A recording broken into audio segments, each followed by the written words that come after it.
Hello, my name is Emma, and in today's video, I am going to teach you a very important thing for customer service. I used to work in customer service, and this is actually one of the most important things I learned. And this is called the LAST, or last approach. So to get started, let's talk a little bit about what is customer service.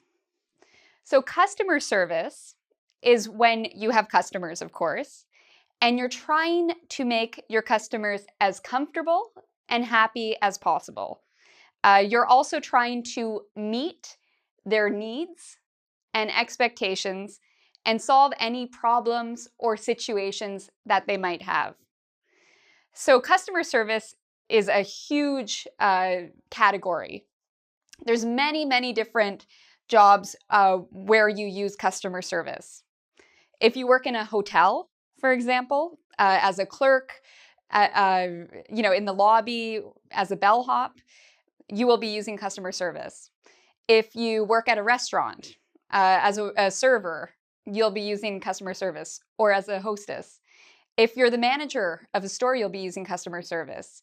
If you work in a business or even in a hospital, you'll be using customer service. So pretty much anytime you're dealing with people from the public and they're customers and you're trying to help them, you're doing customer service.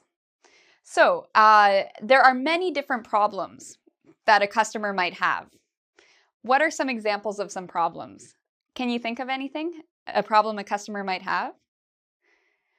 Maybe somebody charged them too much for something. Maybe they're in a store and the lineups are too long. Maybe a customer is at a hotel and they're very unhappy because the Wi-Fi isn't working or their bed's uncomfortable. So there's so many different problems customers might have at different types of businesses. In this video, what I'm going to teach you is what do you do when a customer has a problem, okay? So a very easy thing to do when a customer has a problem is called the LAST approach. LAST, what does it stand for? Well, if a customer has a problem, the first thing you should do is listen to their problem. The next thing you should do is apologize, solve their problem, and thank them. So listen, apologize, solve, and thank. We're going to look at expressions we use to show we're listening, expressions to apologize, expressions that can help us solve problems, and expressions to thank customers. Okay, so the first step when a customer has a problem is to listen. So the first thing you should do is find out what the problem is. You can ask them, what seems to be the problem? Or, how can I help you? Okay. Once they start explaining what the problem is, very important that you look like you're actually listening and that you do listen, okay? So you shouldn't look at your watch, okay, that's a bad idea. You shouldn't look at the sky, oh, when is this person gonna stop talking? Okay, you shouldn't roll your eyes, okay? No. You need to show that you actually care about what the customer is saying. So showing you're listening is very important. You can repeat back to the customer what they're saying to show that you understand and to make sure that you did understand. So what you're saying is, there's no hot water in this hotel. So what you're saying is the Wi-Fi is not working and you're not happy with that, okay? These are some examples. So what you're saying is, you can also say, let me get this right. Let me get this right. What you're saying is that, there's a problem at your table. What you're saying is that you've been waiting for your food for a very long time. So it's important to show that you are listening and you acknowledge what they have said. Okay, now sometimes with customer service, you get a customer who's very angry.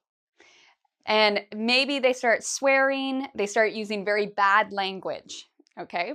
So if this happens, very important that you don't get upset, okay? When this happened to me in the past, I would actually pretend to be a computer.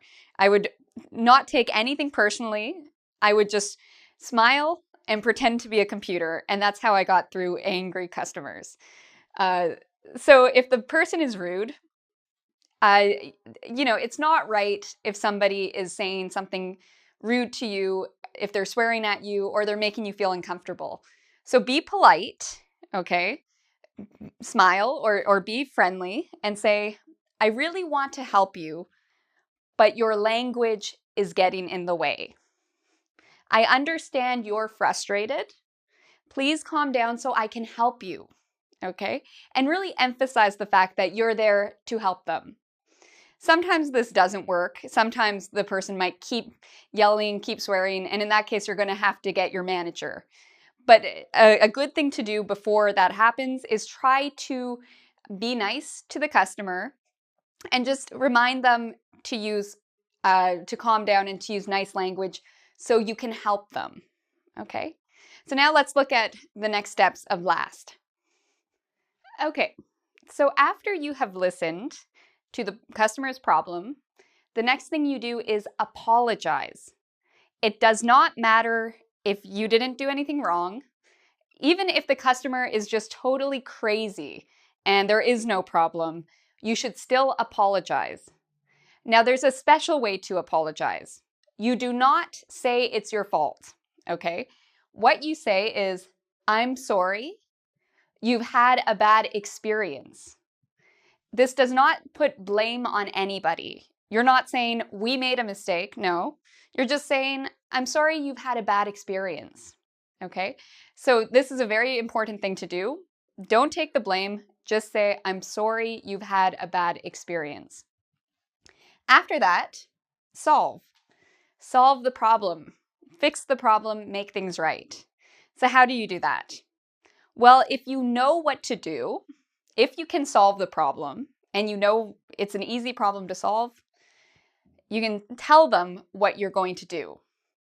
Here's what we're going to do to help you, okay? If it's a Wi-Fi problem, for example, here's what we're going to do to help you. I'm going to send IT over to your hotel room to help fix the Wi-Fi. Here's what we're going to do to help you, okay? Now, sometimes there are some problems where the customer asks you, they tell you the problem, you don't know what to do, okay? You have no idea how to fix their problem. A good thing to do is to get your manager in that case or your supervisor. So you can be honest, okay? If you don't know what to do, you can tell them, I'm not sure how to resolve this situation. I'm not sure how to resolve the situation. Let me check with my manager. Let me check with my supervisor, okay? So it's good if you don't know what to do, get somebody who does. Finally, very, very important, you've now listened, apologized, solved. The final thing you need to do is thank the customer, okay? Thank you for letting us know about this situation. We appreciate it. Thank you for thank you for bringing this to our attention, okay? So very important to thank the customer and end on a positive, friendly note because you want the customer to come back. So what are the 4 steps again to good customer service when a customer has a problem? First, you listen. Next, you apologize. Then you solve. And last, you thank the person, okay? Last, or listen, apologize, solve, and thank, will help you for most customer service problems. It's a very good way to organize yourself and to help customers and make them feel comfortable and happy. So I hope you come visit us at www.ingvid.com. There you will find a quiz all about listen, apologize, solve, and thank. You can practice your English using this quiz. Until next time, take care.